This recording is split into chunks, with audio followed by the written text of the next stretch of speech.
صلى الله على محمد صلى الله عليه وسلم. لبيك لا شريك لك لبيك إن الحمد والنعمة لك والملك لا شريك لك لبيك اللهم لبيك لبيك لا شريك لك لبيك إن الحمد والنعمة لك والملك لا شريك لك. اعوذ باللہ من الشیطان الرجیم بسم اللہ الرحمن الرحیم. اللہ تبارک و تعالیٰ کا یہ بڑا فضل و کرم ہے کہ اس نے ہمیں مختلف عبادات کی ادائیگی کی توفیق عطا فرمائی. ان میں سے بعض عبادات وہ ہیں جو ہم پر فرض یا واجب قرار دے دی گئی ہیں. اگر ہم ان میں کوتاہی کا ارتکاب کریں گے تو گناہگار ہوں گے. اور بعض عبادات ایسی ہوتی ہیں جن کا کرنا نہ کرنا بندے کے اختیار میں ہوتا ہے کہ اگر وہ کریں گے تو ثواب کے مستحق ہوں گے، نہیں کریں گے تو اس پر کوئی گناہ وغیرہ مرتب نہیں ہوگا. عمرہ ایک ایسی ہی عبادت ہے جو اللہ تبارک و تعالی نے ہمارے لیے سنت قرار دی ہے. اگر ہم اس کو ادا کریں گے تو انشاءاللہ فضیلت کا باعث ہوگا اور باعث بلندی درجات بنے گا. اور اگر کوئی جان بوجھ کر عمرہ ترک بھی کر دے تو اس سے کوئی فرق نہیں پڑتا، کیونکہ یہ ایک سنت کریمہ ہے. ہاں، وہ فضیلت سے ضرور محروم رہے گا. تو جس کو بھی موقع ملے، جس کو اللہ تبارک و تعالی توفیق عطا فرمائے، تو اس کو چاہیے کہ وہ عمرہ ضرور کرے، بلکہ کثرت سے کرنے کا موقع ملے تو اس کی بھی سعادت حاصل کرے. کیونکہ نبی کریم صلی اللہ علیہ وسلم نے اس کی فضیلت بیان کرتے ہوئے ارشاد فرمایا کہ حج اور عمرہ انسان کے گناہوں اور محتاجی کو اسی طرح دور کر دیتا ہے جیسے بھٹی سونے، چاندی اور لوہے کے میل کو دور کر دیتی ہے. تو جس طریقے سے سونا بھٹی سے جب باہر آتا ہے پہلے میلا ہوتا ہے پھر بالکل صاف ستھرا ہو جاتا ہے، اسی طرح عمرہ کرنے والا عمرہ کرنے سے پہلے اگر گناہوں کی آلودگی سے آلودہ ہوتا ہے تو عمرہ کرنے کے بعد اللہ تعالیٰ اسے پاک و صاف فرما دیتا ہے. اور رمضان میں عمرہ ادا کرنے کے بارے میں خصوصاً نبی کریم صلی اللہ علیہ وسلم نے ترغیب کلام ارشاد فرمایا. آپ ارشاد فرماتے ہیں کہ جس نے رمضان میں عمرہ ادا کیا تو وہ ایسا ہی ہے جیسے اس نے میرے ساتھ حج کیا.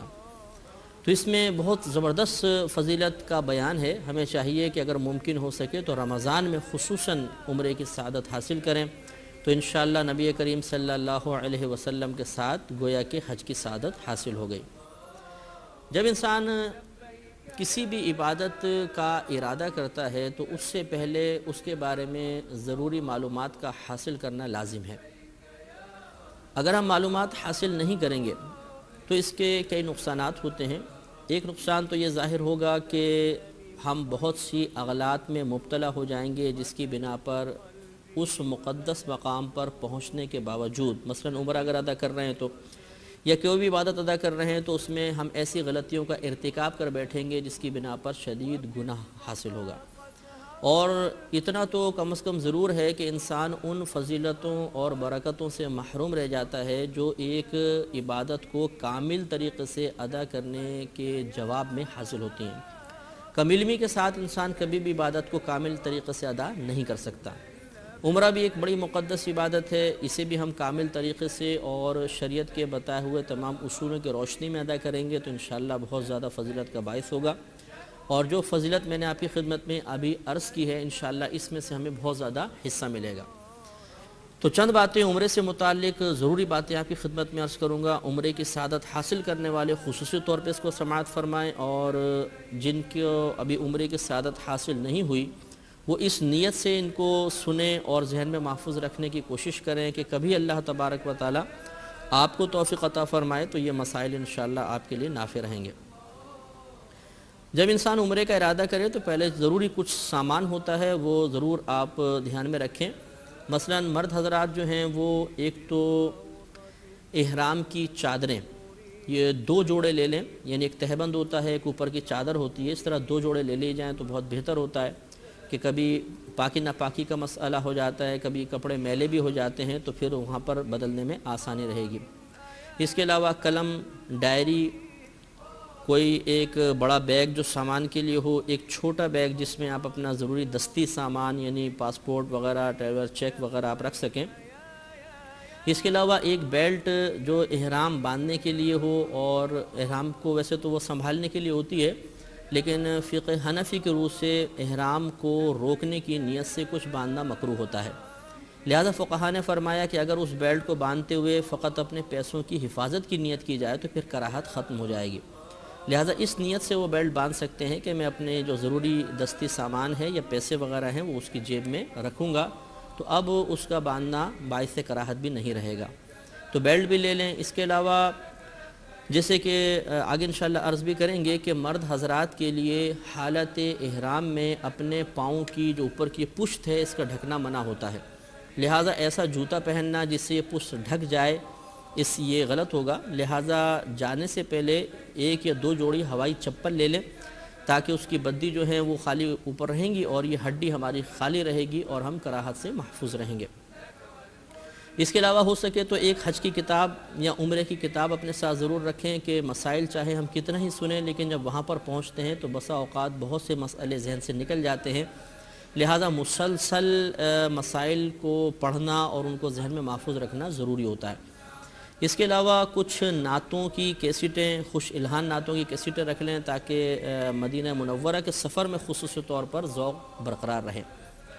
اس کے علاوہ باقی جو سامان ہیں، مثلا آپ پاسپورٹ وغیرہ سنبھال کے، اور اس کے علاوہ ٹریولر چیک اگر آپ رکھنا چاہیں، پیسہ وغیرہ، سرما، کینچی اور دیگر جو ضروریات کا سامان ہوتا ہے، صابن وغیرہ، لیکن وہ خوشبو والا نہیں لیجیے گا، بغیر خوشبو والا صابن، یہ تمام سامان ہم پہلے رکھ لیں اور مطلب اپنے بیگ میں ان کو شمار کر کے اچھی طرح دیکھ لیں، بہت بہتر ہے، ورنہ وہاں پر جا کر بسا اوقات دقت ہوتی ہے۔ یہ بھی یاد رکھیں کہ جب آپ احرام باندھیں اس سے پہلے مثلا مرد حضرات جیسے ہیں تو یہ گھر سے جب نکلیں تو بہتر یہ ہے کہ اپنا حلق کروا لیں، یعنی سر منڈوا لیں۔ اس کا فائدہ یہ ہوگا کہ جب پہلے ہی گھر سے نکلتے وقت ہی انسان یعنی احرام کی نیت کرنے سے پہلے حلق کروا لے گا تو پھر اس کو بال ٹوٹنے کے جواب میں جو صدقہ وغیرہ اس پہ لازم ہوتا ہے، جرمانہ لازم ہوتا ہے، اس سے حفاظت ہو جاتی ہے۔ ورنہ اگر بال آپ پہلے نہیں کاٹیں گے تو جیسے مسح کرتے ہیں تو بال جھڑ جاتے ہیں، کنگھا کیا مثلا تو بال جھڑ گئے، یا ویسے ہی ہاتھ پھیرتے ہیں تو بعض اوقات بال جھڑ جاتے ہیں اور ان میں بسا اوقات صدقہ وغیرہ لازم ہو جاتا ہے۔ تو اس کفارے سے بچنے کے لیے بہتر یہ ہے کہ مرد حضرات اپنے گھر سے ہی حلق کروا لیں۔ آپ اگر یہ احرام کی چادریں گھر سے باندھنا چاہیں، یعنی مرد حضرات گھر سے باندھنا چاہیں تو حرج نہیں ہے، لیکن آپ گھر سے عمرے کی نیت نہ کریں۔ نیت کس مقام پہ کی جائے گی انشاءاللہ آپ کی خدمت میں عرض کریں گے۔ اپنے گھر والوں سے اچھی طرح ملیں، محبت سے ان سے اپنے سابقہ خطاؤں کی معافی طلب کریں، کسی نے آپ کے ساتھ زیادتی کی ہے تو اس کو معاف کریں اور پھر آپ ایئرپورٹ کی طرف روانہ ہو جائیں۔ دیکھیں بعض اوقات ایسا ہوتا ہے کہ کچھ لوگ پہلے مکہ المکرمہ جاتے ہیں پھر مدینہ منورہ آتے ہیں، اور بعض ایسے ہوتے ہیں جو پہلے ان کی فلائٹ مدینہ منورہ جاتی ہے پھر وہ مکہ مکرمہ آتے ہیں۔ ان دونوں کے احرام باندھنے میں تھوڑا سا فرق ہوتا ہے۔ اگر آپ پہلے یہاں سے مکہ المکرمہ جانے کا ارادہ رکھتے ہیں اور آپ کی فلائٹ پہلے جدہ جائے گی پھر آپ مکہ المکرمہ جائیں گے، ان کے لیے تو طریقہ یہ ہوگا جو میں ابھی تفصیلاً عرض کروں گا۔ اور اگر آپ پہلے مدینہ منورہ جانا چاہتے ہیں اس کے بعد مکہ المکرمہ تو پھر آپ ابھی یہاں سے احرام کی چادریں وغیرہ بالکل بھی نہ باندھیں۔ ہاں مرد حضرات حلق کروانا چاہیں کروا لیں، ورنہ یہ جب آپ لوگ مدینہ منورہ پہنچیں گے، حاضری سے فارغ ہوں گے، پھر آپ جب مکہ المکرمہ کی طرف روانہ ہوں گے اس وقت پھر آپ کو احرام وغیرہ باندھنا ہوگا، اور اس کی تفصیل میں بھی عرض کرتا ہوں۔ یہ یاد رکھیں کہ ایک خاص مقام ایسا ہوتا ہے کہ جس مقام سے آگے جو شخص بھی گزرے اور اس کا ارادہ مکہ المکرمہ جانے کا ہو تو بلا حالت احرام کے گزرنا حرام ہوتا ہے۔ اس مقام کو میقات کہتے ہیں۔ اگر آپ یہاں سے جدہ جا رہے ہیں تو درمیان میں میقات آئے گی، اسے یلملم کہتے ہیں، یہ دوران پرواز ہی آ جاتی ہے، ہمیں معلوم نہیں چلے گی۔ اور اگر آپ مدینہ منورہ پہلے جائیں گے پھر اس کے بعد مکہ المکرمہ جائیں گے تو مدینہ منورہ کے راستے میں کوئی میقات نہیں آتی۔ ہاں جب آپ مدینہ منورہ سے مکہ المکرمہ کی جانب روانہ ہوں گے تو درمیان میں وہ مقام آئے گا جہاں سے بلا احرام آگے جانا ممنوع ہوتا ہے. وہاں پر آج کل وہ مقام ذوالحلیفہ بھی اسے کہتے ہیں اور ابیار علی کے نام سے مشہور ہے. لہذا جب اگر کوئی مدینہ منورہ پہلے جانا چاہتا ہے تو وہ عام نارمل کپڑوں میں جائیں، مدینہ منورہ حاضری دیں. اس کے بعد جب وہ ابیار علی کے پاس پہنچیں اس وقت وہ احرام کی چادریں وغیرہ باندھ کر نیت کریں گے. اور جو یہاں سے پہلے جدہ جانا چاہتے ہیں چونکہ دوران پرواز ہی میقات آ جائے گی، اس لیے انہیں تو یہیں سے ہی احرام باندھنا ہوگا. تو پہلے میں انہی کا طریقہ عرض کرتا ہوں کہ پہلے آپ ایئرپورٹ پہ پہنچ جائیں. پہنچ جانے کے بعد اگر آپ نے گھر سے غسل کر لیا تو ٹھیک ہے، ورنہ ایئرپورٹ پہ انتظام ہوتا ہے، آپ غسل وغیرہ کریں، جسم پہ خوشبو وغیرہ اچھی طرح ملیں، احرام کی چادروں پہ خوشبو ملیں. اسی طرح جو خواتین ہیں ان کا چونکہ خاص کوئی احرام نہیں ہوتا، لیکن ہم آپ کو طریقہ بتائیں گے کہ اگر کوئی خواتین کوئی کپڑا ایسا استعمال کرنا چاہیں، کوئی ایسے اپنی حفاظتی اقدامات کرنا چاہیں کہ ستر کی مکمل طور پہ حفاظت ہو اور جسم کا کوئی حصہ ظاہر نہ ہو، تو کس طریقے سے کپڑا وغیرہ یوز کریں گی یہ انشاءاللہ بھی آپ کو ہم دکھائیں گے. تو آپ پہلے وہاں پہ غسل وغیرہ کر لیں، بہنیں گھر سے ہی غسل کر کے وہاں پہنچیں، آپ احرام کی چادریں پہن لیجئے. لیکن ابھی عمرے کی نیت نہیں کریں گے، اس لیے کہ اگر ہم نے وہیں پر عمرے کی نیت کر لی یعنی ایئرپورٹ پر ہی، تو احرام کی پابندیاں فوراً ہم پر لازم ہو جائیں گی. اب اگر مثال کے طور پہ ہم کوئی چھوڑنے لوگ آئے ہیں، ہم نے ان سے مصافحہ کیا، ان کے ہاتھ پہ خوشبو لگی ہوئی تھی اور وہ خوشبو ہمارے ہاتھ پر لگ گئی تو بعض صورتوں میں دم لازم ہو جاتا. اسی طریقے سے اگر گلاب کے ہار وغیرہ کسی نے ڈالے اور ان گلاب کے ہاروں کی خوشبو ہمارے احرام تک پہنچ گئی تب بھی دم لازم ہو جائے گا. اس لیے یہ ابھی ہمیں ایئرپورٹ پر صرف احرام کی چادریں باندھنی ہیں، نیت نہیں کرنی ہے. جب ہم جہاز میں بیٹھیں گے پھر ہم وہاں پر نیت کریں گے، جس کا طریقہ میں انشاءاللہ عرض کروں گا. تو اب سب سے پہلے خواتین کس طریقے سے اپنے آپ کو ڈھکیں گی، کس طریقے سے مطلب کپڑا وغیرہ یوز کریں گی یہ آپ ملاحظہ فرمائیں. اس کے بعد انشاءاللہ مرد کس طریقے سے احرام باندھیں گے ہم آپ کو وہ احرام باندھنے کا طریقہ دکھائیں گے. تو بہنیں اپنے لیے ایک اسکارف ٹائپ لے لیجئے اور بعض اوقات ایک نیچے، ویسے تو عورتوں کا کوئی خاص احرام نہیں ہوتا جیسے میں نے بھی عرض کیا، لیکن اگر وہ اپنے بالوں وغیرہ کی اور پورے جسم کی حفاظت کرنا چاہیں اور کرنا بھی ہوگا کیونکہ جسم کا کوئی حصہ اگر ستر کھلا رہا تو دم لازم ہو جاتا ہے، لہٰذا وہ اس جیسے بھی آپ کو طریقہ دکھا رہے ہیں اس طریقے کے مطابق اپنے آپ کو ڈھکیں گے. تو آپ بھی ملاحظہ فرمائیں. دیکھیں یہ لیڈیز کے لیے جیسے کہ پہلے آپ کو بتایا کہ احرام کوئی خاص کوئی شکل نہیں ہوتی ہے، عام گھریلو لباس میں ہی احرام کی نیت کرنی ہوگی. لیکن بہتر ہے کہ جس طرح یہ عبا آپ ملاحظہ فرما رہے ہیں اس طرح کی ایک عبا لے لیجئے تاکہ پورا بدن اس میں اچھی طرح ڈھک جائے اور جسم کا کوئی بھی حصہ کسی بھی لحاظ سے ظاہر نہ ہو.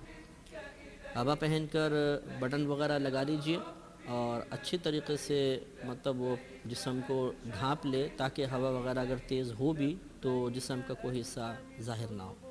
چونکہ عورت کے بال ستر میں داخل ہیں اور عورت کو اپنے بال بھی چھپانا لازم ہوگا، لہٰذا عبا کے ساتھ ساتھ ایسا ایک اسکارف ضرور لے لیجئے جس سے آپ مکمل طور پہ اپنے سر کو ڈھک سکیں، کان وغیرہ اس میں بالکل چھپ جائیں اور صرف سامنے کا چہرے کا حصہ نظر آئے، اس کے علاوہ اور کچھ حصہ نظر نہ آئے. عورتوں کے لیے حالت احرام میں چہرہ چھپانا منع ہوتا ہے، لہذا اگر چہرہ کھلا رہے تو اس میں کوئی حرج نہیں ہوتا بلکہ چہرہ کھولنا لازم ہوتا ہے. اب یہ اسکار باندھنے کا طریقہ ملاحظہ فرما لیں کہ اس طریقے سے اس کو پہنیں گے کہ بالوں کا کوئی بھی حصہ، کان وغیرہ بالکل ظاہر نہ ہو. اس طرح یہ چہرے کے نیچے سے لا کر پھر اوپر سے مزید لے آئیں اور پھر یہاں پر اگر آپ چاہیں تو اس طرح اندر اس کو فکس کر لیجئے، یا اگر پن وغیرہ کوئی لگانا چاہیں تو اس کی بھی اجازت ہوتی ہے. تو یہ خواتین کا احرام باندھنے کا طریقہ آپ نے ملاحظہ فرمایا. احرام باندھنے سے مراد آپ کو پہلے بتایا تھا کہ خواتین گھر کے کپڑوں میں ہی احرام کی نیت کریں گی، لیکن مزید اپنے ستر وغیرہ کی حفاظت کے لیے اوپر جو کپڑا باندھنے کا ایک طریقہ تھا آپ نے ملاحظہ کیا. اب انشاءاللہ مردوں کے احرام باندھنے کا طریقہ آپ کی خدمت میں پیش کیا جائے گا، آپ اسے بھی بغور ملاحظہ فرمائیں. جیسے کہ آپ کو بتایا کہ مردوں کا احرام دو کپڑوں پر مشتمل ہوتا ہے، ایک کو تہبند کہا جاتا ہے اور دوسرا چادر کہلاتا ہے. تہبند باندھنے کا طریقہ یہ ہے کہ اس کے یعنی اس کو اپنے اوپر لا کر اس کے دونوں کنارے اس طرح پکڑ لیں. آپ دونوں کنارے آپس میں ملائیے اور اس کو دونوں کناروں کو سائڈ پر لے جائیں. پھر اپنے ناف کے پاس ہاتھ رکھ کر اس کنارے کو اوپر لے کر آئیے. پھر دوبارہ اس کو اس طرح لے کر آئیں کہ اس کا یہ جو مطلب جتنا طویل کپڑا ہے وہ بل کی شکل میں سامنے ہو جائے. مختلف طریقے ہوتے ہیں آپ جیسے باندھیں، لیکن یہ آپ کو جو طریقہ دکھا رہے ہیں یہ آپ اس طرح کر لیں اور اس طریقے سے مکمل طور پر یہ احرام بن جائے گا. اور اب اس کو سنبھالنے کے لیے اگر آپ چاہیں تو بیلٹ وغیرہ بھی باندھ سکتے ہیں. یہ میں نے پہلے آپ کو بتایا کہ لیکن جب ہم بیلٹ باندھیں گے تو سنبھالنے کی نیت نہیں کریں گے بلکہ ہم پیسے وغیرہ رکھنے کی نیت کریں گے. ضمناً انشاءاللہ احرام روکنے کا فائدہ بھی حاصل ہو جائے گا. اس طرح آگے بیلٹ باندھ لیں گے تو انشاءاللہ پھر یہ احرام حرکت نہیں کرے گا. اور یہ آگے اتنا کپڑا رکھنے کا فائدہ یہ ہے کہ جب ہوا تیز چلے گی تو انشاءاللہ چادر اڑ کر ستر وغیرہ نہیں کھلے گا. اور آپ ملاحظہ فرما رہے ہوں گے کہ احرام اتنا اوپر باندھیں گے کہ ناف کا سوراخ اور اس کے نیچے کی مقام نظر نہ آئے، کیونکہ مردوں کے لیے ناف کے نیچے سے ستر شروع ہو جاتا ہے. اگر یہ کھلا رہا تو گناہ گار ہوں گے. بہت سے حاجی صاحبان عمرہ کرنے والے یہ غلطی کرتے ہیں کہ احرام کو ناف کے نیچے سے باندھتے ہیں اور کافی حصہ ستر کا نظر آتا رہتا ہے. اب اوپر کی چادر ڈالی جائے گی. اس کا طریقہ یہ ہے کہ آپ چادر کو اس طرح ہاتھ میں لے لیں اور اسے اپنے دونوں کندھوں پر ڈالیے. الٹے ہاتھ پر کندھے پہ جو پہلو رہے گا وہ ذرا چھوٹا رکھیے اور دوسرے سیدھے ہاتھ والا پہلو بڑا رکھیں اور اس کو الٹے کندھے والے پہلو پر لا کر ڈال لیجئے. تو یہ احرام باندھنے کا طریقہ ہوگا. اس طریقے سے احرام باندھیں گے. بعض حضرات ایک غلط طریقے سے احرام پہنتے ہیں جس کو عید اتباع کہتے ہیں. وہ یہ سمجھتے ہیں کہ شاید شروع سے ہی ہمیں اتباع کرنا ہوگا. اس کا اتباع کہتے ہیں دراصل سیدھا کندھا کھلا رہے اور چادر جو سیدھا پہلو ہے اسے کندھے کے نیچے سے لا کر پھر اپنے الٹے پہلو پر ڈالیں. یہ اتباع کہلاتا ہے. جو شکل اس وقت آپ دیکھ رہے ہیں یہ صرف جب آپ طواف شروع کریں گے اس وقت یہ صورت اختیار کی جائے گی. اس سے پہلے اختیار کرنا خلاف سنت ہوتا ہے. لہذا اگر آپ ایئرپورٹ پہ احرام باندھیں گے تو پورا دونوں کندھے ڈھکے ہونے چاہیے. جب آپ طواف شروع کریں گے اس وقت اتباع کیا جائے گا. تو خواتین حضرات، آپ نے احرام باندھنے کا طریقہ ملاحظہ فرمایا کہ مرد کے لیے 2 کپڑے تھے، ازار اور جس کو ہم تہبند بھی کہتے ہیں، اور اوپر چادر لینے کے بعد مرد و عورت احرام باندھنے کے بعد لیکن ابھی نیت نہیں کریں گے. احرام کے 2 رکعت نوافل پڑھیں گے. لیکن اس کے لیے ضروری ہے کہ پہلے آپ یہ دیکھ لیجئے کہ کیا مکروہ وقت تو شروع نہیں ہو گیا ہے، کیونکہ طلوع آفتاب کے وقت، غروب آفتاب کے وقت یا زوال کے وقت نوافل پڑھنا منع ہوتا ہے. اس کے علاوہ اگر آپ کی عصر کے بعد فلائٹ ہے اور آپ نے عصر کے فرائض ادا کر لیے ہیں تو پھر بھی نوافل پڑھنا منع ہو جاتا ہے. اس کے علاوہ اوقات میں آپ نے 2 رکعت نفل پڑھنے ہیں اور 2 رکعت نفل پڑھنے کے بعد جس سے پہلے بتایا کہ ابھی بھی آپ نے عمرے کی نیت نہیں کرنی ہے بلکہ اب آپ آرام سے جہاز میں تشریف فرما ہو جائیں. گھر والوں سے ملیں، ہار وغیرہ ڈالیں، اس میں کوئی حرج نہیں ہے. کیونکہ اور یہ بات اچھی طرح یاد رکھیں کہ احرام پہن لینے کے بعد کسی قسم کی خوشبو کا استعمال منع ہو جاتا ہے. اسی طرح مردوں کے لیے سر ڈھکنا بھی منع ہوتا ہے. نماز جب آپ ادا کریں گے تو کندھا ڈھکا ہوگا، اتباع وغیرہ نہیں کریں گے اور نہ سر ننگا ہوگا. ابھی آپ سر ڈھکیں گے کیونکہ ابھی آپ نے نیت نہیں کی تھی. اب آپ جب فارغ ہو گئے تو ہوائی چپل آپ یوز کریں تاکہ اگر خدا نخواستہ آپ نے ایسی جوتی پہنی ہوئی ہے جس سے آپ کے پاؤں کی پشت ڈھکی ہوئی ہے تو اس پہ جرمانہ لازم ہو سکتا ہے. اب آپ جہاز میں تشریف فرما ہو جائیں. جب آپ کا جہاز فضا میں بلند ہو جائے اور تھوڑی دیر محو پرواز ہو جائے اس کے بعد اب آپ اطمینان سے عمرے کی نیت کیجیے. اللہم انی اريد العمرة فيسرها لي وتقبلها مني وأعني عليها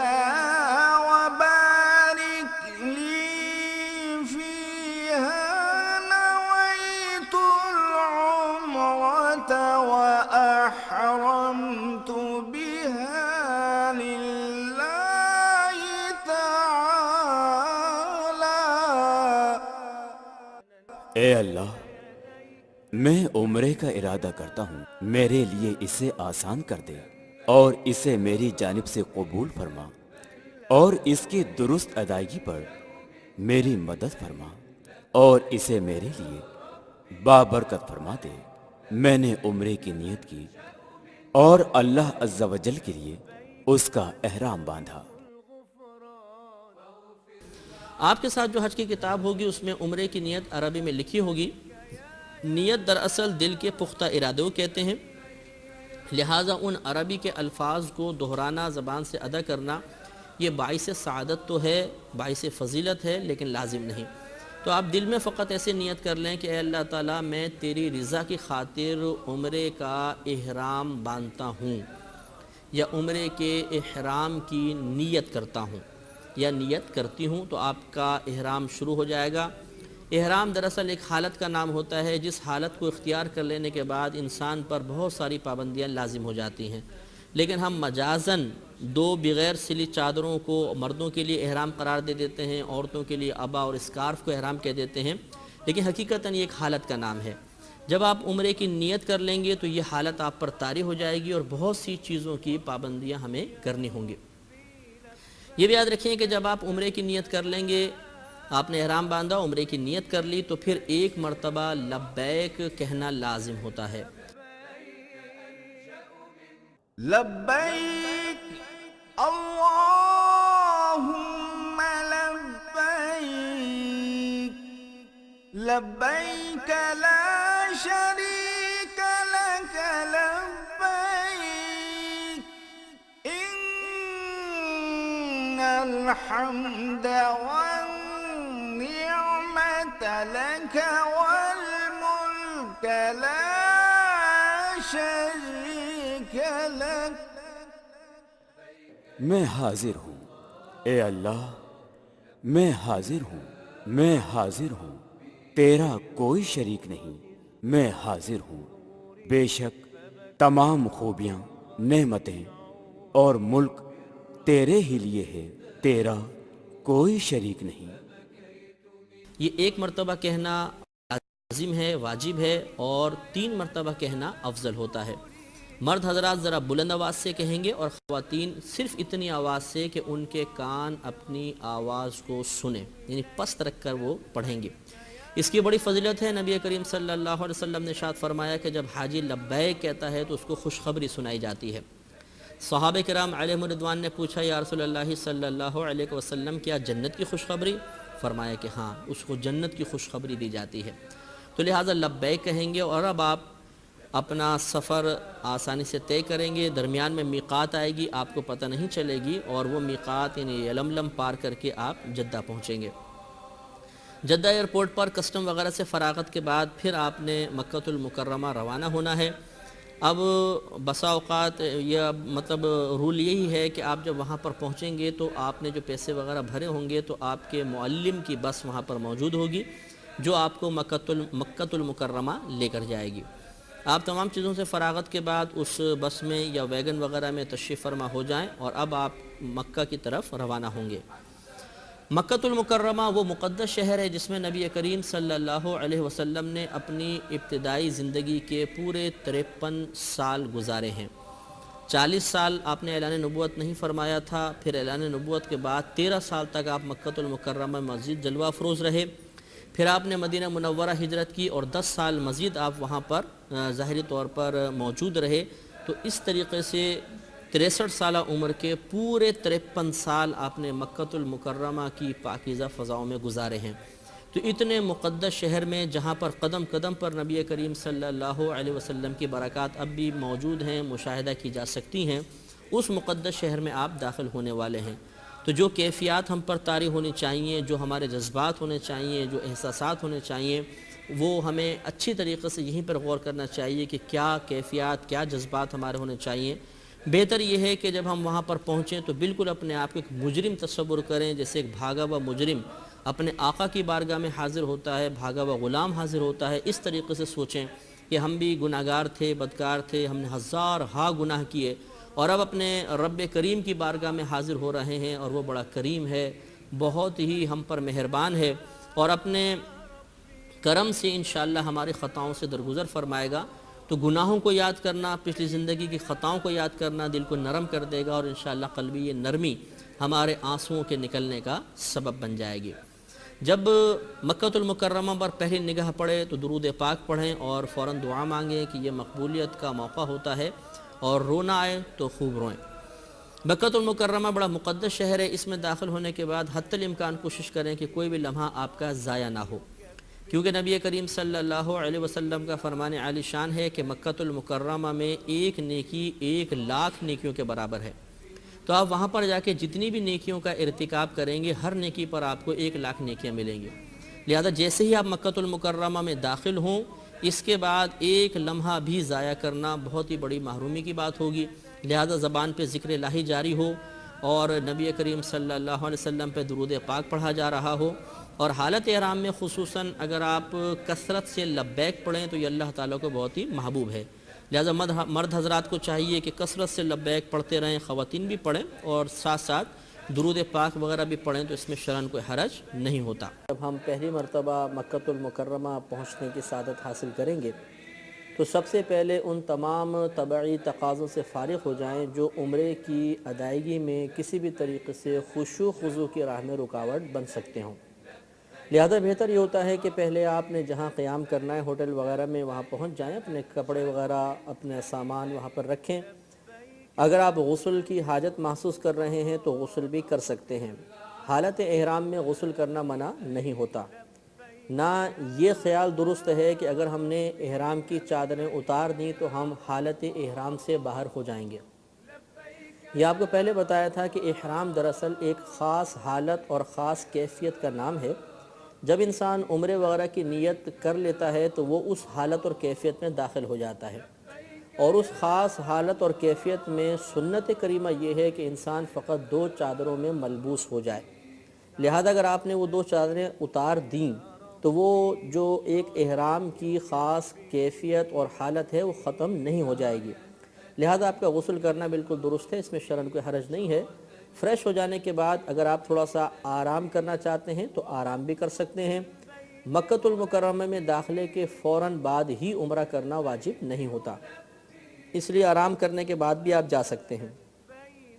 جب آپ بالکل فارغ ہو جائیں ہر قسم کی مصروفیت سے، طبعی تقاضوں سے، اور ذرا آرام وغیرہ کر کے تھکن وغیرہ کو دور کر لیں، اب اس کے بعد آپ جانب مسجد حرام چلیے، اور بالکل اس طریقے سے سوچ بنا کر چلیں جیسے ایک مجرم بارگاہ آقا میں حاضر ہوتا ہے۔ اللہ تبارک و تعالیٰ کی بارگاہ میں، خصوصی بارگاہ میں حاضری کا یہ ایک اچھا موقع ہوتا ہے، اور بعض حضرات کو، بعض خواتین کو یہ موقع زندگی میں فقط ایک بار ہی حاصل ہوتا ہے۔ لہذا اللہ تبارک و تعالیٰ کی طرف جتنی زیادہ توجہ ہوگی، جتنا زیادہ خشوع و خضوع ہوگا، اتنا ہی بہتر ہوتا ہے۔ بہتر یہ ہے کہ جب آپ مسجد حرام کی طرف جائیں تو ایک کپڑے کا تھیلا اپنے پاس رکھ لیجئے، تاکہ جب آپ مسجد حرام میں داخل ہونے لگیں تو اپنی جوتیاں وغیرہ اس تھیلے میں ڈال کر، باہر ہی جوتیوں کے خانے وغیرہ بنے ہوتے ہیں، اس میں وہ آپ تھیلا رکھ دیجئے۔ اگر آپ ویسے ہی جوتے رکھ دیں گے تو وہاں پر عموماً یہ عرف جاری ہے، عموماً لوگوں کا ذہن یہ بنا ہوا ہے کہ وہ باہر نکلتے ہیں تو جو بھی جوتا ہاتھ میں آتا ہے وہ لے کے چل پڑتے ہیں۔ اس طریقے سے ہو سکتا ہے کہ آپ جوتیوں سے محروم ہو جائیں اور آپ کو تکلیف اٹھانی پڑے۔ ہاں، یہ شرعی مسئلہ آپ نے ضرور یاد رکھنا ہے کہ اگر بالفرض آپ کی کوئی جوتے لے جائے تو آپ وہاں پر اگر یہ دیکھیں کہ لوگ دوسروں کی جوتیاں بلا اجازت اٹھا کر لے جا رہے ہیں تو یہ شرعاً جائز نہیں ہے، لہذا آپ اس خطا کا ارتکاب مت کیجیے گا۔ جس کے جوتے ہیں وہ ایک امانت کے طور پہ وہاں پر رکھے ہوئے ہیں، ہمیں انہیں لینے کا کوئی حق حاصل نہیں ہوتا، یہ ہمیشہ یاد رکھیے گا۔ لہذا اگر آپ تھیلے وغیرہ میں کر کے رکھیں گے تو عموماً محفوظ رہ جاتے ہیں اور لوگ ان جوتیوں کو نہیں اٹھاتے ہیں۔ اب آپ جب مسجد حرام میں پہلے داخل ہوں، بہتر یہ ہے کہ اولاً پہلی مرتبہ جب آپ مسجد حرام میں داخل ہوں تو باب السلام سے داخل ہوں۔ جب آپ باب السلام سے داخل ہوں گے تو فوراً مسجد شروع نہیں ہوگی، بلکہ تھوڑا سا ایریا ایسا ہے جو مسجد کے باہر حصہ کہلاتا ہے۔ اس کے بعد پھر جب آپ اندر داخل ہو جائیں گے پھر مسجد کا حصہ شروع ہوگا۔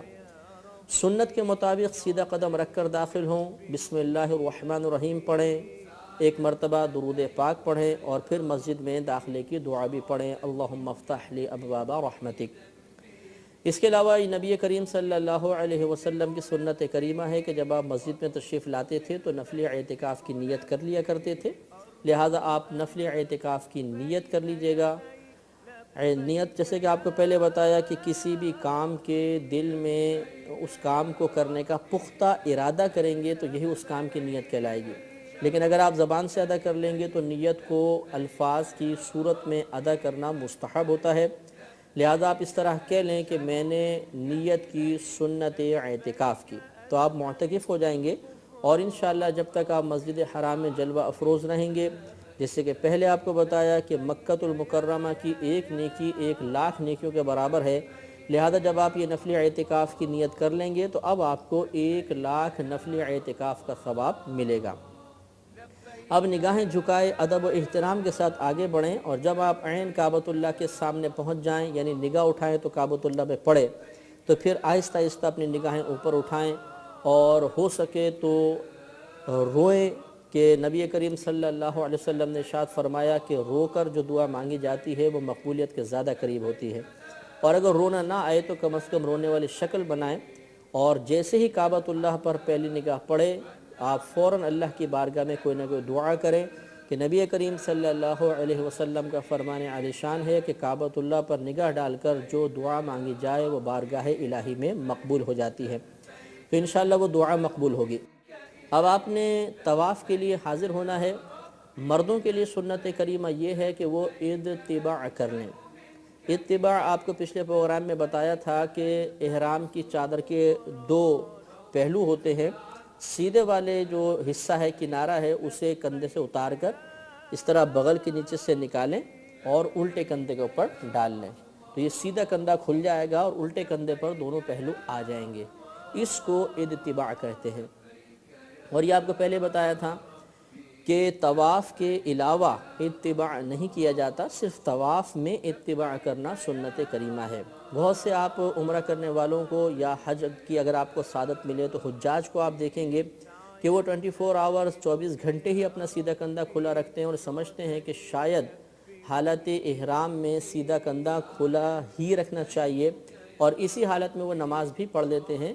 تو یاد رکھیں کہ مستقل کندھا کھلا رکھنا کوئی سنت کریمہ نہیں ہے، اور اگر اسی حالت میں آپ نے نماز پڑھی تو وہ نماز مکروہ تحریمی ہوگی، یعنی اس کا لوٹانا دوبارہ پڑھنا واجب ہوگا، اور آپ گناہ گار بھی ہوں گے، لہذا صرف طواف کے وقت آپ اتباع کریں گے۔ اب یاد رکھیں کہ آپ سب سے پہلے کعبۃ اللہ کے اس کونے کا تعین کریں جس پر حجر اسود نصب ہے۔ یہ دور سے آپ کو نظر آ جائے گا، چاندی کے خول ہے، اس میں حجر اسود رکھا ہوا ہے، دور سے نظر آ جاتا ہے، لوگ اس پہ جھکے ہوئے ہوتے ہیں، چوم رہے ہوتے ہیں، اور آپ یہ دیکھیں گے کہ جس کونے میں حجر اسود نصب ہے اس کونے میں فرش پر کعبۃ اللہ سے لے کر اور پیچھے مسجد کی دیوار تک ایک ناسی رنگ کی پٹی لگی ہوئی ہے، نابی رنگ کی پٹی ہے، ماربل کی پٹی ہے فرش کے اوپر۔ یہ آپ کی ایک تعین کے لیے بہترین چیز ہے کہ جس سے آپ کو اندازہ ہوگا کہ رکن اسود یا حجر اسود کا کونا یہ والا ہے، اور اس کی ایک علامت یہ بھی ہے کہ جہاں یہ پٹی دیوار پر ختم ہو رہی ہے اس دیوار پر ایک سبز رنگ کی ٹیوب لائٹ لگی ہوئی ہے۔ جب آپ طواف کرتے ہوئے اس کے قریب پہنچیں گے تو دور سے ہی آپ کو نظر آ جائے گا کہ سبز لائٹ ہے، تو یہ سمجھ جاتا ہے انسان کہ اب حجر اسود کا کونا آنے والا ہے۔ اب آپ نے کرنا یہ ہے کہ سب سے پہلے آپ نے طواف کی نیت کرنی ہے، اور اس کا طریقہ یہ ہے کہ آپ حجر اسود کے قریب پہنچ جائیں، اس طرح کھڑے ہو جائیں کہ وہ نابی پٹی آپ کے سیدھی جانب ہو، آپ پٹی پہ کھڑے نہیں ہوں گے بلکہ پٹی کے الٹی طرف رہیں گے، اور کھڑے ہونے کے بعد اب طواف کی نیت کریں گے۔ اللهم إني أريد طواف بيتك الحرام فيسره لي وتقبله مني۔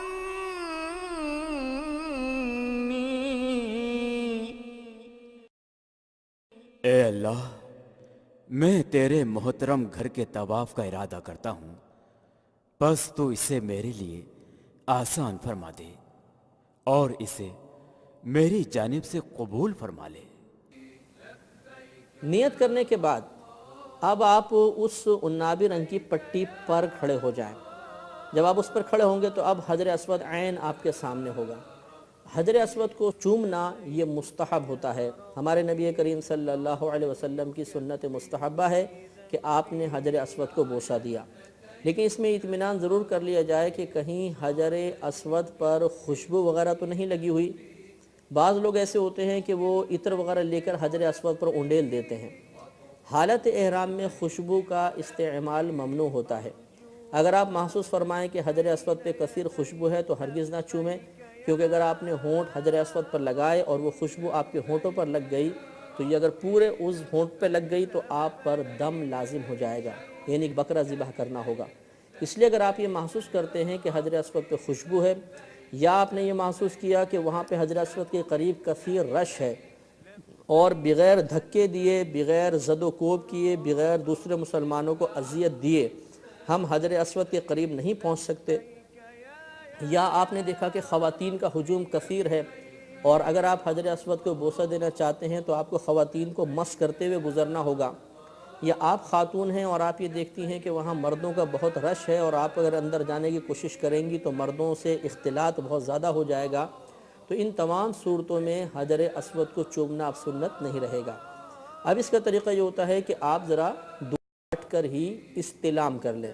حجر اسود کو چومنا یہ بھی استلام کہلاتا ہے، اور یا پھر آپ ذرا دور ہٹ کر، جتنے آپ مطلب یہ کہ قریب رش ہے تو آپ تھوڑا پیچھے ہٹ کر ناسی اس پٹی پہ کھڑے ہو جائیں، حجر اسود آپ کے سامنے ہو، اس طرح ہاتھ اٹھائیں کہ حجر اسود کے سیدھ میں ہو جائیں اور یوں کہیے بسم اللہ والحمد للہ واللہ اکبر والصلاة والسلام علی رسول اللہ۔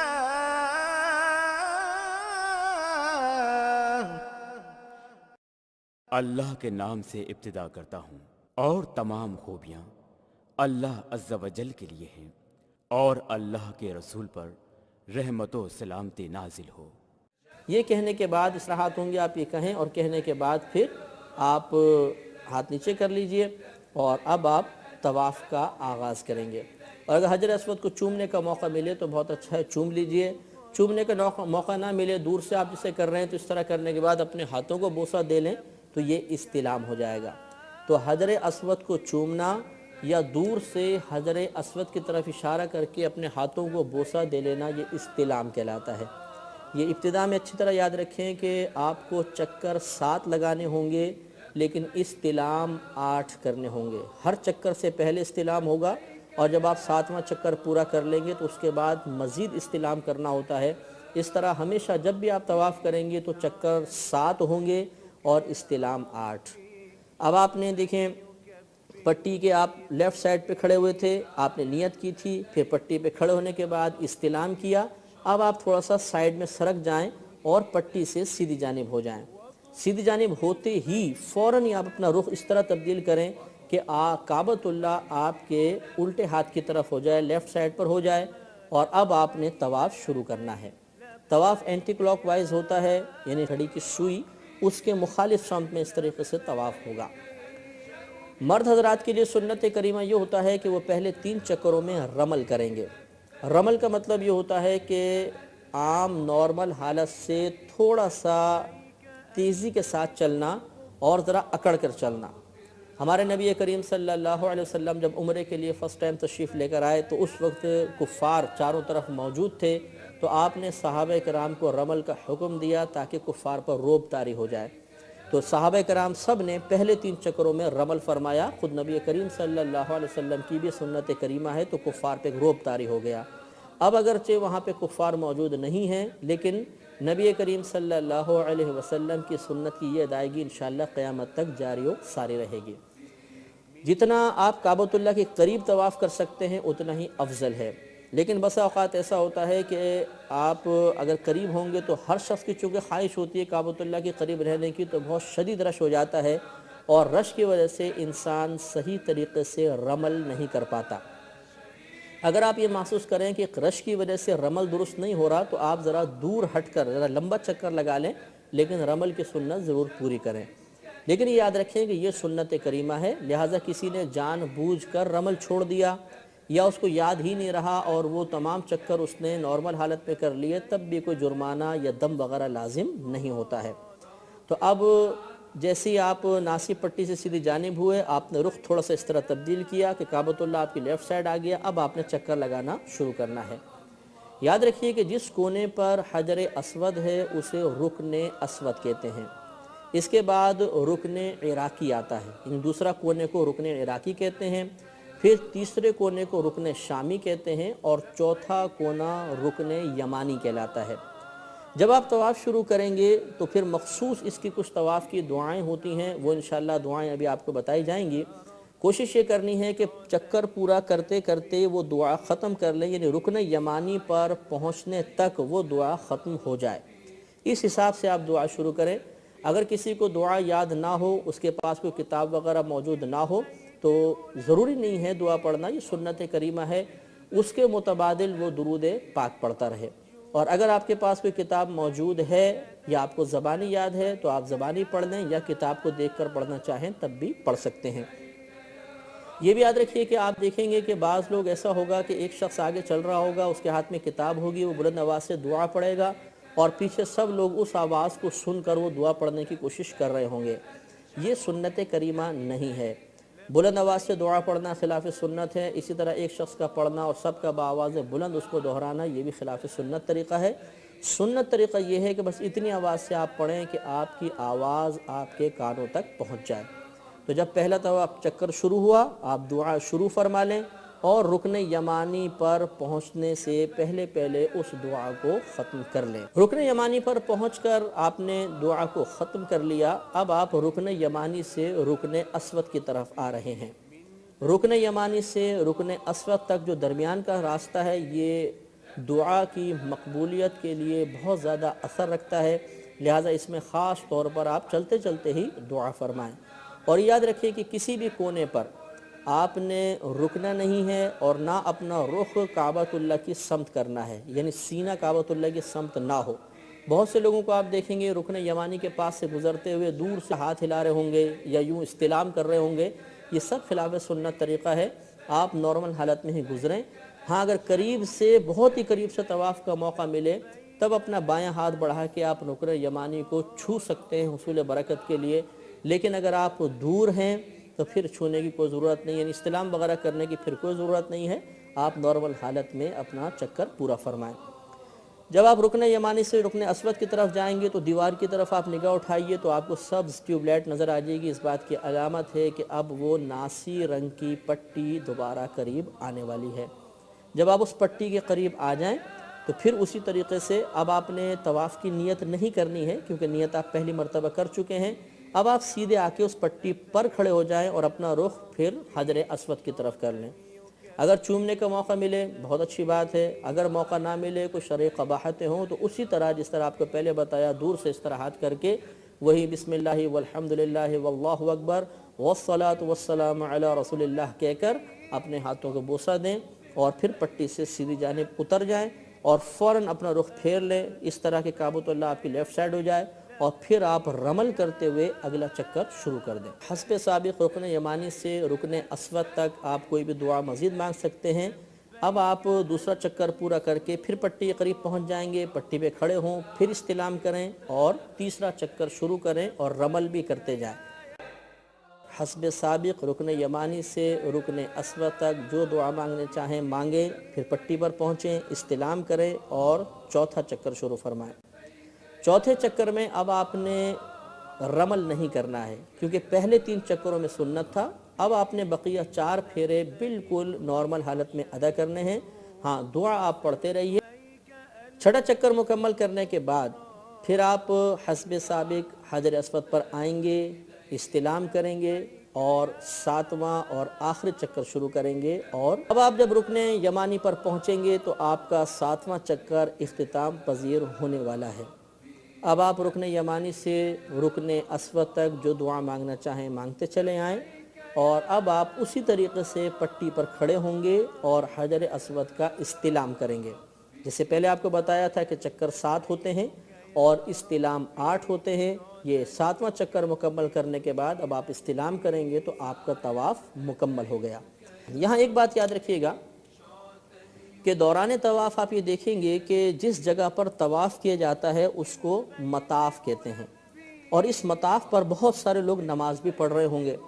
تو دوران طواف کرنے والے کے لیے جائز ہوتا ہے کہ وہ نمازی کے آگے سے گزر جائے، لیکن جب آپ طواف ختم کر لیں گے تو پھر سابقہ حکم لوٹ آئے گا اور آپ نمازی کے آگے سکتے، گزریں گے تو گنہگار ہوں گے.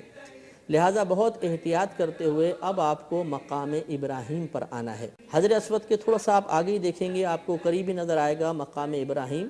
ایک سنہری رنگ کی جالی ٹائپ سی ہے، وہ بنی ہوئی ہے، جیسے کہ آپ تغرو وغیرہ میں بھی دیکھتے رہتے ہیں، اور آپ یہاں پر بھی ملاحظہ فرما رہے ہوں گے. یہ مطلب مقام ابراہیم کہلاتا ہے. حضرت ابراہیم علیہ السلام جب کعبۃ اللہ کی تعمیر فرما رہے تھے تو اس مقام پر آپ کے قدمین شریفین کے نشانات بن گئے تھے. یہ آپ کا معجزہ تھا اور آج بھی نشانات محفوظ ہیں. تو وہاں پر آنا سنت کریمہ ہے، اور نبی کریم صلی اللہ علیہ وسلم جب اس مقام پر پہنچے تو آپ نے یہ آیت کریمہ تلاوت فرمائی، وَاتَّخِذُوا مِن مَّقَامِ إِبْرَاهِيمَ مُصَلًّى، کہ ابراہیم کے کھڑے ہونے کی جگہ کو نماز کا مقام بناؤ. اس مقام پر آ کر 2 رکعت نفل ادا کرنا یہ ہم پر واجب ہوتا ہے، اور اب یہاں پر آ کر آپ نفل ادا کریں گے. ہیں تو یہ نفل، لیکن اس نماز کی ادائیگی ہم پر واجب ہے.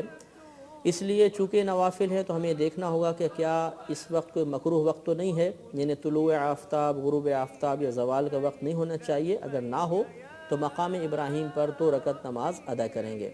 اگر مقام ابراہیم پر رش ہو، وہاں پر ادائیگی کا موقع نہ ملے، تو پوری مسجد حرام میں جہاں آپ کو جگہ ملے آپ وہاں پر یہ 2 رکعت نماز ادا کر سکتے ہیں. یہ ادا کرنے کے بعد اب ملتزم پر حاضر ہونا سنت کریمہ ہے.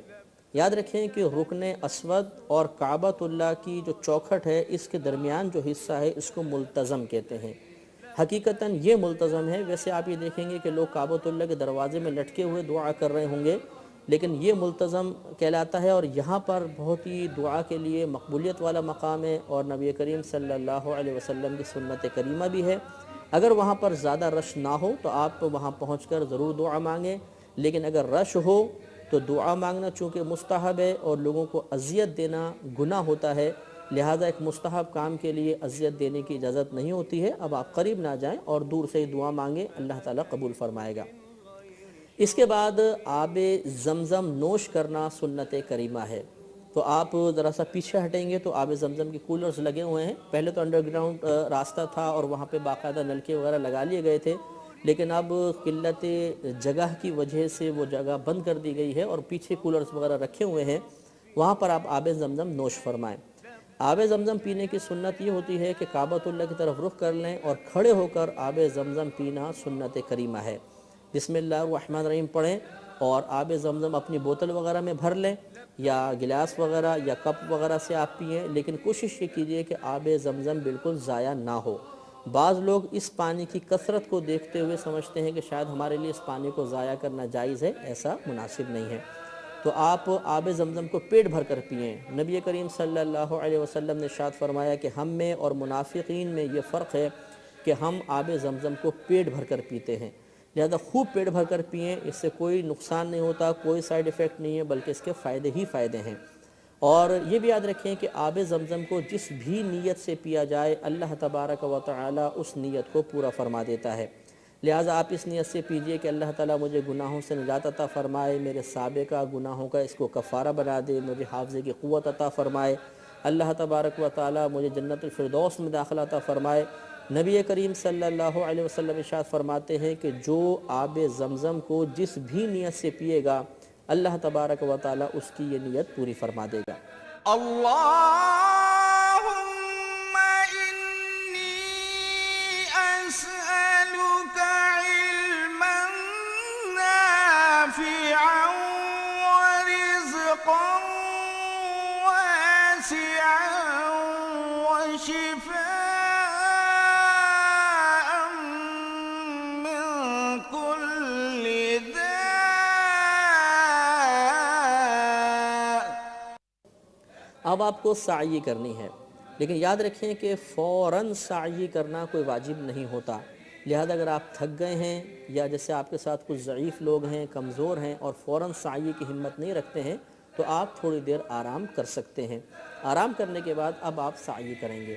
لیکن یاد رکھیں کہ سعی کرنے سے پہلے استلام کرنا سنت کریمہ ہوتا ہے، لہذا آپ دوبارہ حجر اسود کے قریب جائیے، اسی طرح پٹی پر کھڑے ہو جائیں اور حجر اسود کا استلام کریں۔ اب یہ جو استلام آپ کر رہے ہیں یہ سعی کی نیت سے کیجیے گا کہ ہم سعی شروع کرنے کی نیت سے استلام کر رہے ہیں۔ استلام کرنے کے بعد پھر باب الصفا پر تشریف لائیے۔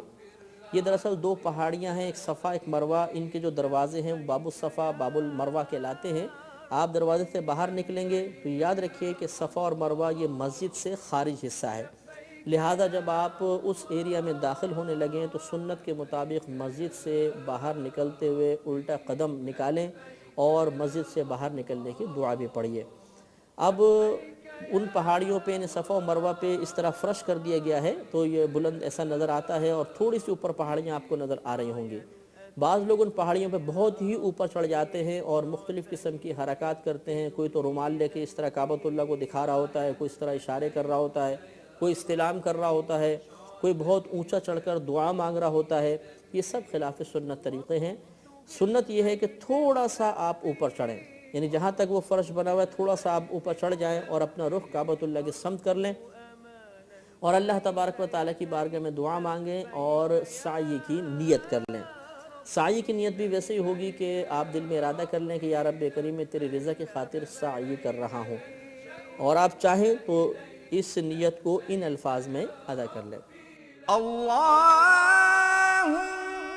إني أريد السعي بين الصفا والمروة 7 أشواط لوجهك الكريم فيسره لي وتقبله مني۔ اب آپ نے پہلا چکر شروع کرنا ہے۔ اس سے پہلے کہ آپ صفا سے مروہ کی طرف چلیں ایک بات اچھی طرح ذہن نشین رکھ لیجئے کہ جب آپ صفا سے چلیں گے تھوڑا سا یعنی ایریا اس طریقے سے ایک لمبی سی گیلری ہے اور اس کے بیچ میں ایک راستہ گیلریز بنی ہوئی ہیں جس میں عموماً ویل چیئرز چلتی ہیں، اور سائیڈ میں 2 پیسیجز ہیں، بڑے بڑے 2 مطلب راستے ہیں چلنے کے لیے، ایک جانے کے لیے اور ایک آنے کے لیے۔ جب آپ تھوڑا سا آگے جائیں گے تو آپ یہ غور کریں گے کہ سیدھی جانب پلر کے اوپر ایک سب ٹیوب لائٹ لگی ہوئی ہے اور نیچے سبز رنگ کی ماربل کی پٹی ہے، اور تھوڑے سے فاصلے پہ آپ دیکھیں گے چند سیکنڈ کے فاصلے پر ایک اور ایسا ہی پلر ہے، اس پہ سبز رنگ کی لائٹ ہے اور اس کے سامنے بھی سبز رنگ کی ماربل کی پٹی ہے۔ یہ دراصل مقام دوڑنے کا مقام ہے۔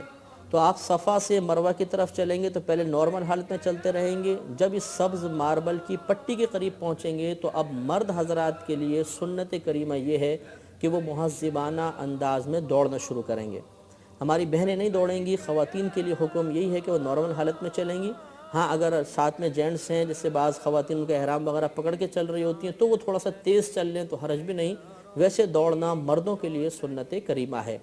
تو ایک پٹی سے دوسری پٹی تک دوڑیں گے اور اس کے بعد جب دوسری پٹی آئے گی دوڑنا موقوف کر دیں گے۔ اب بقیہ تمام جو راستہ ہے آپ کو آرام سے نارمل حالت میں ہی طے کرنا ہے حتیٰ کہ آپ مروہ کی پہاڑی تک پہنچ جائیں۔ اس پہاڑی پر بھی تھوڑا سا اوپر چڑھ کر اپنا رخ کعبۃ اللہ کی طرف کر لیں اور وہاں پر بھی کھڑے ہو کر دعا مانگیں۔ تو صفا سے مروہ جب آپ پہنچیں گے تو ایک چکر پورا ہو گیا۔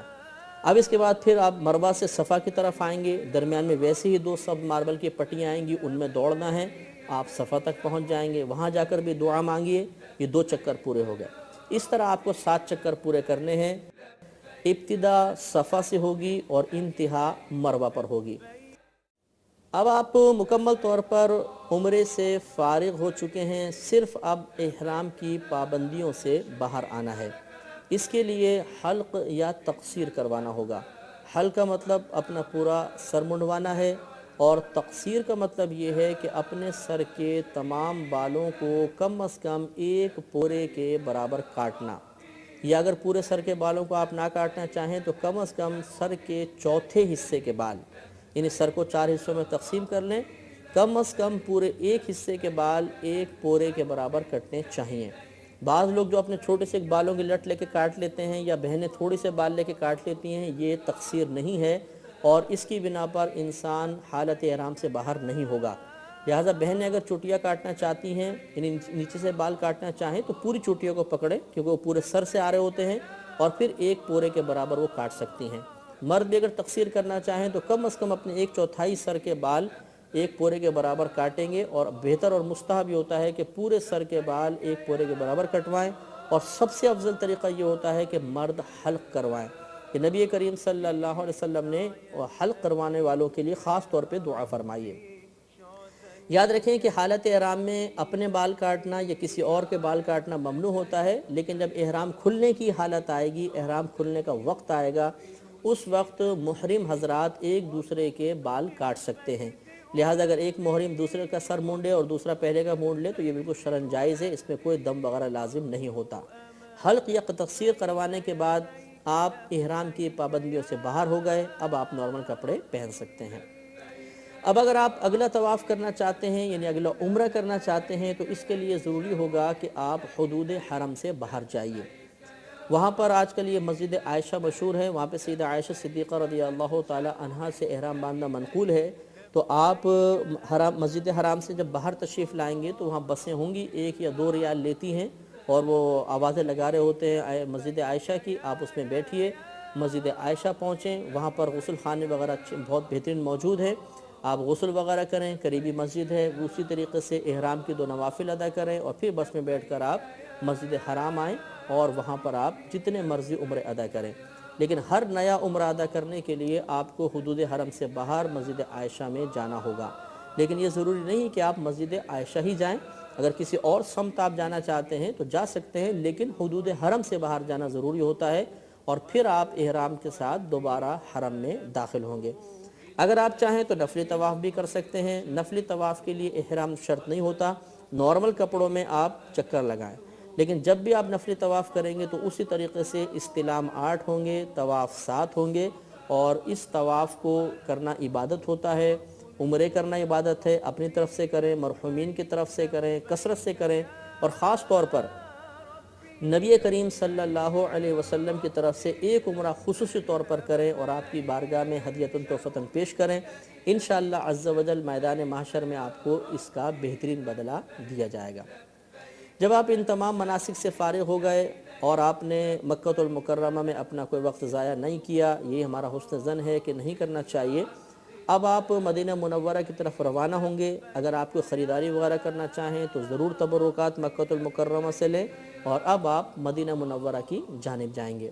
يا طيبة يا طيبة يا نجم بسمانا اشتقنا لك والهوى نادانا والهوى نادانا يا طيبة يا طيبة يا نجم بسمانا اشتقنا لك والهوى نادانا والهوى نادانا يا زوارا يثرب بشراكم دمعاتي بالهوى سبقاكم بتمنى لو إني وياكم وأملي من نورها العيون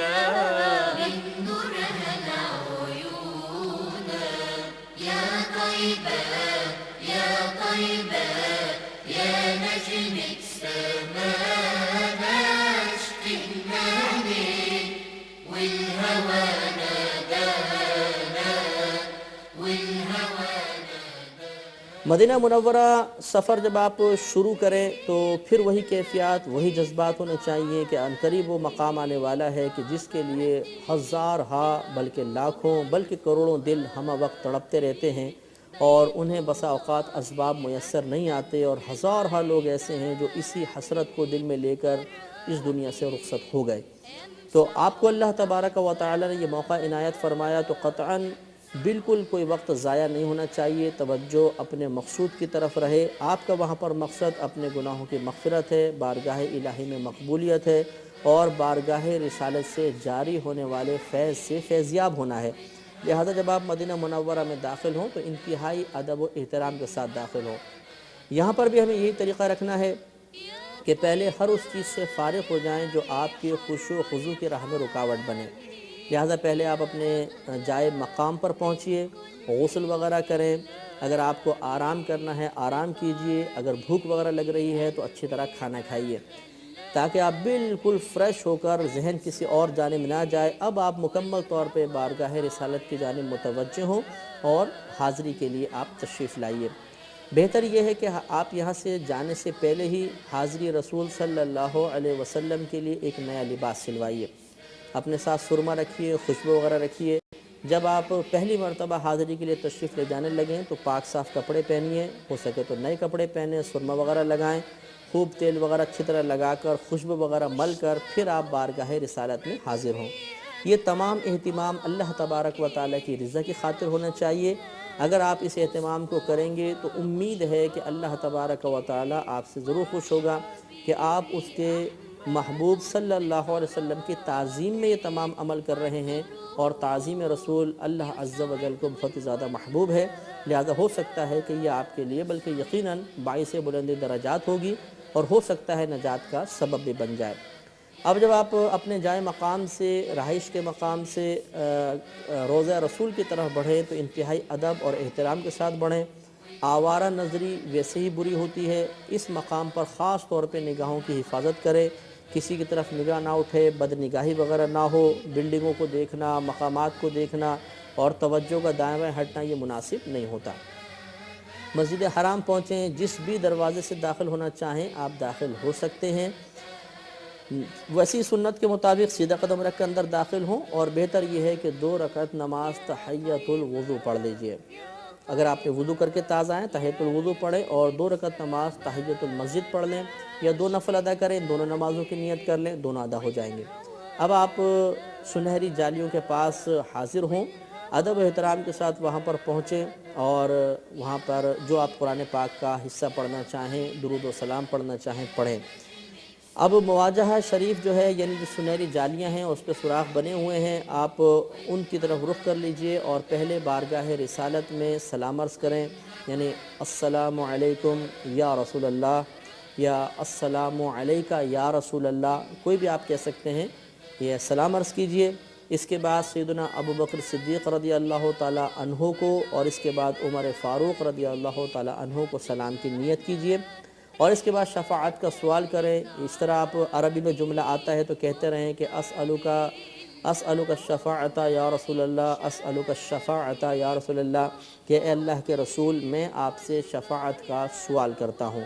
یہ کئی اکابرین سے منقول ہے، اور شفاعت کا وہاں سوال کرنا بھی چاہیے، اور ویسے بھی اس میں بشارت ہے کہ نبی کریم صلی اللہ علیہ وسلم نے ارشاد فرمایا کہ جس نے میری قبر کی زیارت کی میں اس کی شفاعت کروں گا، اور بعض روایت میں اس طرح ہے کہ جس نے میری قبر کی زیارت کی مجھ پر اس کی شفاعت واجب ہو جاتی ہے۔ تو بہتر یہ ہے بہرحال آپ وہاں پہ شفاعت کا سوال کریں اور ادب کے ساتھ پھر وہاں سے رخصت ہو جائیں۔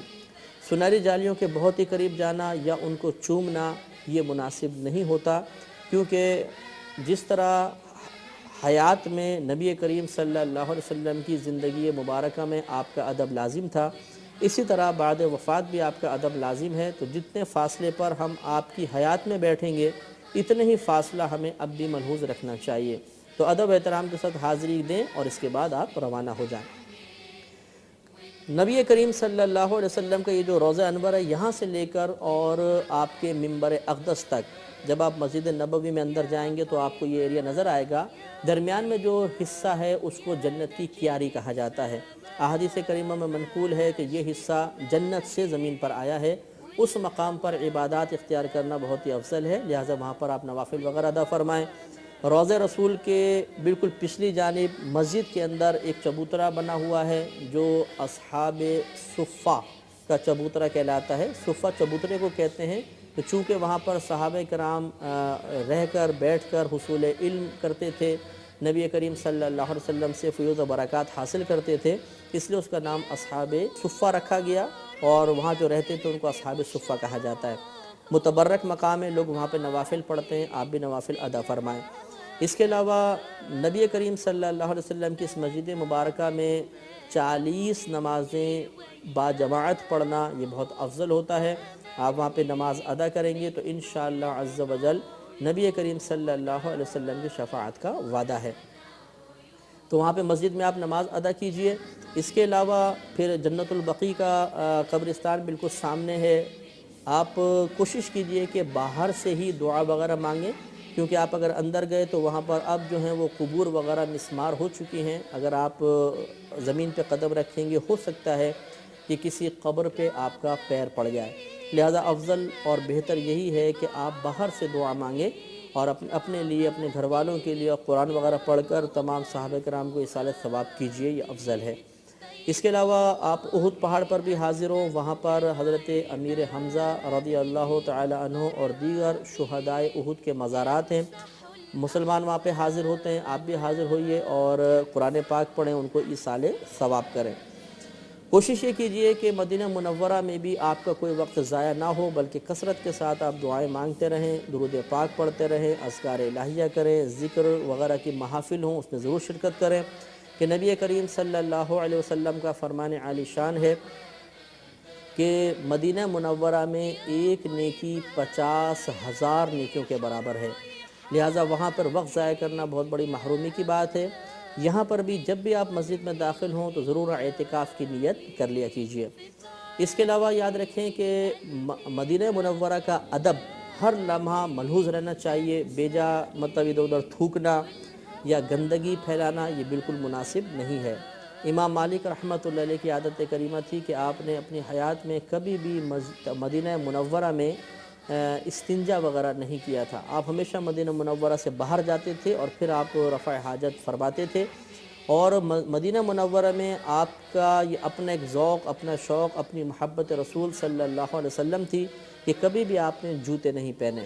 آپ ہمیشہ یہ فرمایا کرتے تھے کہ ایسا نہ ہو کہ میں جوتے پہن کر اس مقام پہ قدم رکھ دوں جہاں نبی کریم صلی اللہ علیہ وسلم نے اپنا قدم اقدس رکھا ہے۔ اسی طرح آپ کبھی بھی مدینہ منورہ میں سواری پر سوار نہیں ہوتے تھے، کیونکہ آپ فرماتے تھے کہ میں اس بات کو پسند نہیں کرتا ہوں کہ میں سواری پر بیٹھا ہوں اور میری سواری کسی ایسے مقام پہ قدم رکھ دے جہاں نبی کریم صلی اللہ علیہ وسلم کے قدمین شریفین پہنچے ہوں۔ آپ چاہے مکہ المکرمہ میں ہوں، چاہے مدینہ منورہ میں ہوں، وہاں پر آپ کو ایسے لوگ مل جائیں گے جو آپ کو خصوصی زیارتیں کروا دیں گے، خصوصاً جو ٹیکسی والے ہوتے ہیں باہر کھڑے ہوتے ہیں، وہ آوازیں لگا رہے ہوتے ہیں، زیارہ زیارہ زیارہ کی آوازیں لگا رہے ہوتے ہیں، ان سے آپ پہلے طے کر لیں، پیسے وغیرہ پہلے طے کر لیں، مقامات وغیرہ پوچھ لیں، اور پھر جو مخصوص مقامات خاص مسجدیں ہیں آپ ان کی ضرور زیارت فرمائیں۔ ہماری بہنوں کو بھی چاہیے کہ وہاں پہ وقت قطعاً ضائع نہ کریں، بعض بہنیں وہاں پہنچتی ہیں تو بازار کا رخ کر لیتی ہیں اور وہاں پر جا کر پھر وہ زیادہ اپنا وقت خریداری میں لگا لیتی ہیں، تو خریداری کرنا کوئی منع نہیں ہے، آپ ضرور جائیں، لیکن اپنا حتی الامکان کوشش کریں کہ اپنا قیمتی وقت آپ مسجد الحرام میں، اسی طرح یہاں پر مسجد نبوی میں ہی ادا کریں، گزاریں۔ لہذا اگر آپ بازار جاتی بھی ہیں تو حتی الامکان باپردہ طریقے سے جائیے اور بہت احتیاط کے ساتھ خریداری وغیرہ کریں۔ مدینہ منورہ سے تبرکات خرید کر لانا بہت ہی باعث برکت ہے، اپنے گھر والوں کے لیے ضرور تبرکات لائیے، اور ہر متبرک مقام پر اپنے لیے، اپنے گھر والوں کے لیے، اپنے رشتہ داروں کے لیے ضرور دعا مانگیں۔ یہ میں نے پہلے بھی آپ کو عرض کیا تھا کہ ایک چھوٹا ٹیپ ریکارڈر اپنے ساتھ ضرور لے کر جائیے گا، بہتر ہے کہ لے کے جائیں، اور اس ساتھ ہی 2-3 خالی کیسٹیں بھی لے جائیے گا۔ آپ جس بھی متبرک مقام پر پہنچیں تو اس میں آپ آواز ریکارڈ کر لیجئے گا کہ اس تاریخ کو، اس مہینے میں، اس سن میں ہم نے عمرے کی سعادت حاصل کی، اس وقت ہم اس مقام پر ہیں اور ہم اس چیز کی زیارت کر رہے ہیں۔ یہ ایک یادگار کیسٹ ہوگی، انشاءاللہ آپ یہ کر کے دیکھیے۔ آپ جب 1 سال بعد، 6 مہینے بعد، 2 سال بعد اس کیسٹ کو سنیں گے تو تمام مناظر آپ کے نگاہوں کے سامنے ہوں گے، اور انشاءاللہ وہی کیف، وہی سرور، وہی لذت، وہی مزہ آپ کو محسوس ہوگا جو آپ نے مدینہ منورہ اور مکہ المکرمہ کی حاضری میں پایا ہے۔ مسجد نبوی شریف میں آپ حتی الامکان اپنا وقت گزاریے، وہاں پر نمازیں ادا کیجئے، کثرت سے درود پاک پڑھنا بہت ہی افضل ہے۔ آپ کوشش کریں کہ مسجد نبوی میں تشریف فرما ہو کہ کثرت سے درود پاک پڑھتے رہیں، تو نبی کریم صلی اللہ علیہ وسلم کی جانب سے زیارت کی قوی امید ہوتی ہے۔ لیکن آپ جب بھی درود پاک پڑھیں تو اللہ تبارک و تعالیٰ کی رضا کے لیے پڑھیں اور حصول رحمت کے لیے پڑھیں، زیارت کی نیت کو دخل نہ دیں۔ انشاءاللہ زیارت اگر ہونی ہوگی تو خود بخود ہو جائے گی، لیکن خصوصاً زیارت کی نیت سے پڑھنا یہ مناسب نہیں ہوتا۔ اللہ تبارک و تعالیٰ کی رضا کی نیت سے آپ پڑھیں، لیکن اگر کوئی زیارت رسول کی نیت سے بھی پڑھے تو یہ کوئی گناہ یا ناجائز نہیں ہے، لیکن افضل اور مستحب یہ ہوتا ہے کہ اللہ کی رضا کی خاطر پڑھیں اور ضمناً یہ فائدہ بھی آپ حاصل فرمائیں۔ اگر آپ رمضان میں عمرے کے لیے تشریف لے جائیں گے تو وہاں پر الحمدللہ پورے 30 دنوں میں بہت زیادہ مہمان نوازی کا مظاہرہ ہوتا ہے۔ وہاں کے عرب لوگ خصوصی اپنے اپنے دسترخوان لے کر آتے ہیں، مسجد حرام میں بچھائے جاتے ہیں بوقت افطار، بہت ہی پرتکلف وہاں پر الحمدللہ افطار کا اہتمام ہوتا ہے۔ وہاں پر کوئی مطلب پیسے وغیرہ نہیں دینے ہوتے، وہ سب لوگ مطلب اپنے اپنے سامان لے کر آتے ہیں، بلکہ جو عمرے کے لیے جاتے ہیں تو وہ پکڑ کے ان کو وہاں بٹھاتے ہیں اور ریکویسٹ کرتے ہیں باقاعدہ کہ آپ ہمارے دسترخوان پر بیٹھیں اور ہمارے ساتھ افطار فرمائیں۔ اس لیے اگر آپ رمضان میں جائیں تو یہ آپ کو وہاں پہ سہولت حاصل ہوگی کہ انشاءاللہ وہاں پر افطار بہت پرتکلف کرایا جاتا ہے۔ سحری میں بھی اگر آپ مسجد نبوی کے قریب جائیں گے تو سحری کے ٹائم میں وہاں پر بعض لوگ ایسے ہوتے ہیں جو سحری کا اہتمام بھی کرتے ہیں اور وہاں پہ باقاعدہ لنگر وغیرہ کھانا وغیرہ تقسیم کیا جاتا ہے۔ آپ اس کو استعمال کر سکتے ہیں، کیونکہ وہ کوئی صدقہ کا کھانا نہیں ہوتا، بلکہ وہاں وہ جو بھی روزہ رکھنا چاہتا ہے ان کے لیے سحری کا انتظام کیا جاتا ہے، تو ہر غنی اور فقیر کے لیے یہ کھانا جائز ہے۔ میرا یہ آپ کو مشورہ ہے کہ جب آپ مکہ المکرمہ میں ہوں، مدینہ منورہ میں ہوں، تو دیگر عبادات کے ساتھ ساتھ اپنی سابقہ زندگی کی قضا نمازیں بھی ادا کرنے کی کوشش کیجئے۔ قضا نمازیں ویسے بھی آپ کو ادا کرنی ہی ہیں، لیکن جب آپ مکہ المکرمہ میں ادا کریں گے تو ایک نماز 1,00,000 نمازوں کے برابر ہوگی۔ اسی طرح جب آپ مدینہ منورہ میں ادا کریں گے تو ایک نماز 50,000 نمازوں کے برابر ہوگی۔ لیکن اس کا مطلب یہ نہیں ہے کہ آپ ایک قضا نماز ادا کریں مکہ المکرمہ میں تو سوچیں کہ 1,00,000 قضا ادا ہو گئی، بس اب آگے ادا نہیں کرنی ہے۔ یہ ثواب 1,00,000 کا ملے گا، نماز ایک ہی ادا ہوگی۔ اسی طرح اگر آپ پر رمضان کے روزے باقی ہیں، پچھلی سابقہ زندگی میں آپ کچھ روزے نہیں رکھ سکے تھے اور ہمت موجود ہے تو ضرور آپ روزے رکھیے، اور وہاں پہ روزہ رکھنا بہت زیادہ نافع اور مفید ہوتا ہے، کیونکہ بہت دور دور سے لوگ آئے ہوتے ہیں، خصوصاً رمضان میں بالکل حج کی قسم کا رش ہوتا ہے اور اس وقت نگاہوں کی حفاظت تھوڑی سی دشوار ہو جاتی ہے۔ ایسے موقع پہ اگر آدمی نے روزہ رکھا ہو، چاہے آپ رمضان میں جائیں گے تو روزہ ہو گئی، علاوہ رمضان کو یہ میرا مشورہ ہے کہ اگر آپ روزہ رکھیں گے تو انشاءاللہ نگاہوں کی اور باطن کی حفاظت میں آسانی ہوگی۔ دم وغیرہ کی تفصیل بہت زیادہ ہے، جنایات کی تفصیل بہت زیادہ ہے۔ آپ ایک حج کی کتاب اپنے ساتھ ضرور رکھیے، اس میں دم وغیرہ کے تمام معاملات لکھے ہوں گے، کس چیز کے یعنی جرم کے جواب میں بکرا وغیرہ ذبح کرنا لازم ہے، کس وقت ہمیں فقط صدقہ فطر کی مقدار دینی ہوگی، یہ آپ تمام چیزیں اس کتاب سے وقتاً فوقتاً مطالعہ کرتے رہیں تو انشاءاللہ عز و جل آپ کو کوئی پرابلم نہیں ہوگی، اور اپنے عمرے کو کامل ترین طریقے سے ادا کرنے کی کوشش کریں۔ يا طيبة يا طيبة يا نجم بسمانا اشتقنا لك والهوى نادانا والهوى نادانا يا طيبة يا طيبة يا نجم بسمانا اشتقنا لك والهوى نادانا والهوى نادانا يا زور يثرب بشراكم دمعاتي بالهوى سبقاكم بتمنى لو إني وياكم وأملي من نورها العيون من نورها العيون يا طيبة يا طيبة كلمة سمانا اشتقناني والهوى نادانا والهوى